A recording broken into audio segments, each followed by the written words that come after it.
11월 26일 살아계신 하나님 말씀 마태복음 6장 19절부터 20절 말씀을 가지고 녹슨 재물을 두고 그 강을 건너지 마오 라는 제 말씀드립니다. 수년 전에 그 SBS인가요? 니마 그 강을 건너지 마오라는 그 다큐멘터리 영화가 있었죠. 보셨어요? 이 영화는 사랑하는 이와의 이별을 준비하는 노부부의 아름다운 삶을 그저 담담하게 실화로 그려낸 다큐멘터리입니다. 삶의 유한한 그런 속에서도 그들은 변치 않는 사랑과 잔잔한 감동을 선사해서 많은 관객에게 깊은 여운을 남겼지.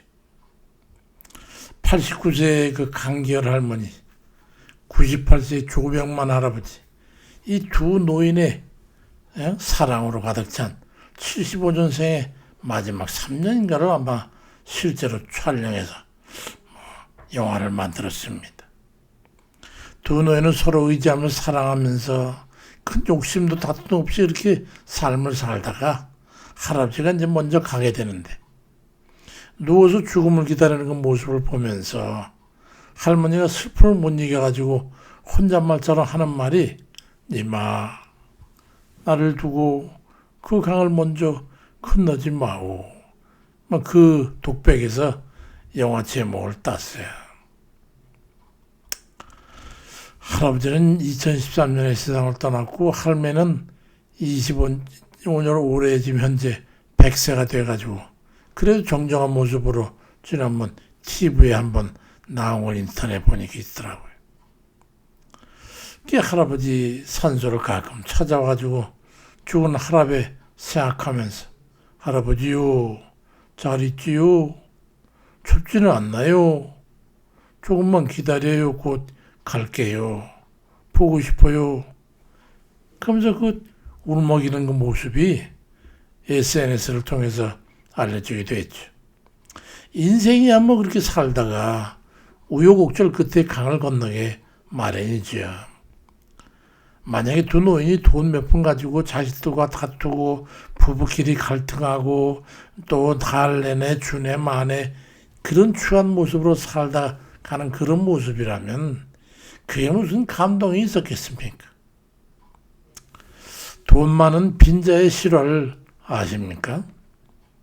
수년 전에 그 노숙인 그 노인이 얼어 죽었는데 그 신변을 정리하다 보니까 그가 60억엔 그러니까 일본이니까 그 고액을 은행 잔고로 가지고 있다는 걸 밝혀지면서 사람들을 놀라게 했죠.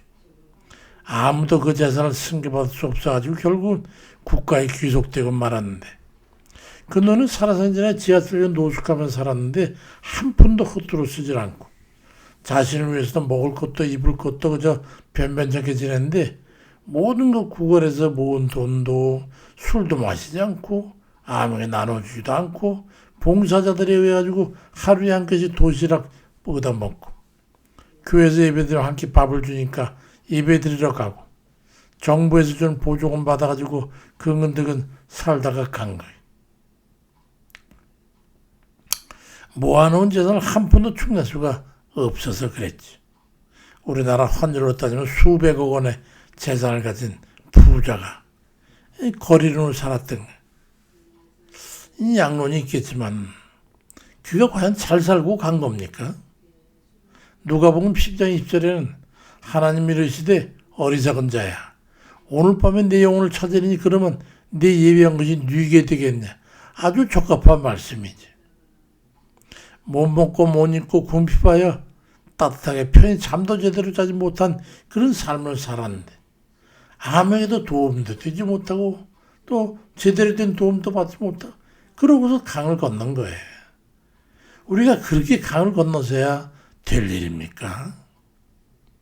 자신만을 위해서 살면 반드시 우리 후회할 날이 오는 거예요.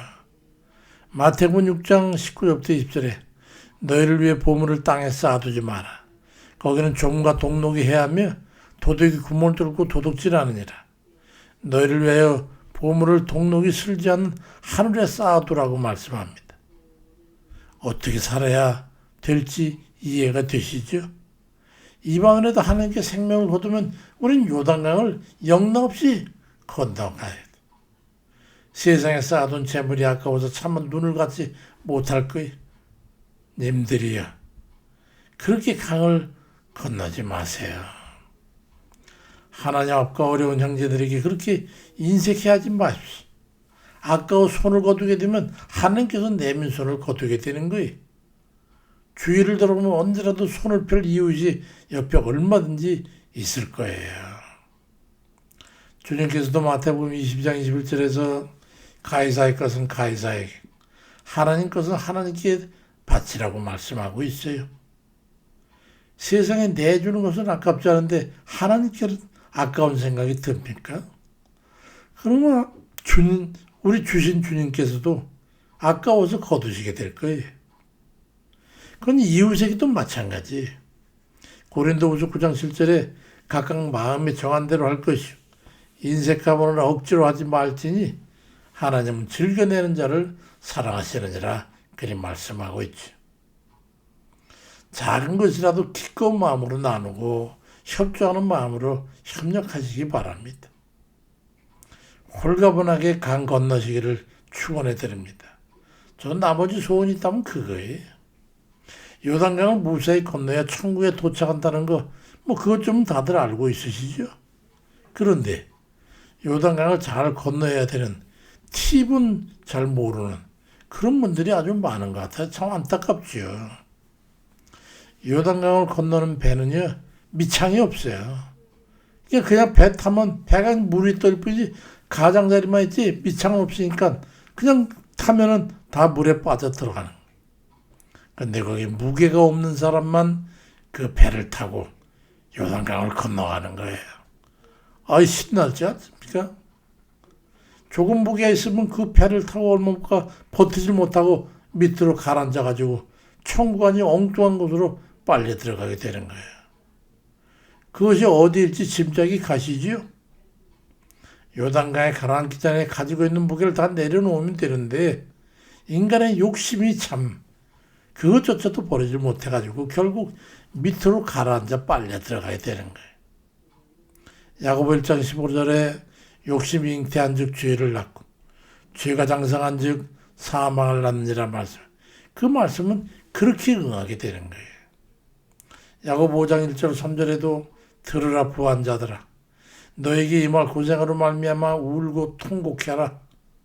너희 재물은 썩었고 너희 옷은 좀먹었고 너희 금과는 녹이 슬었으니 이 녹이 너에게 증거가 돼서 불같이 너희 살을 먹으리라.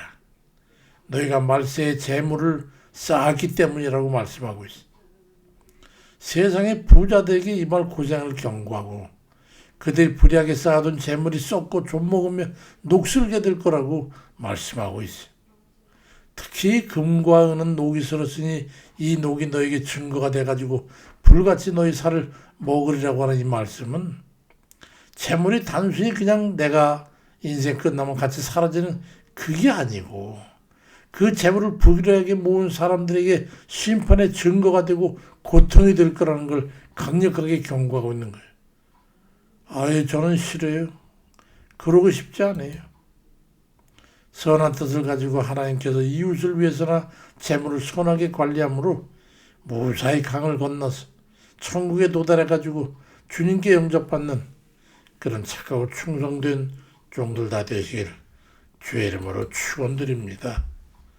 아멘입니다.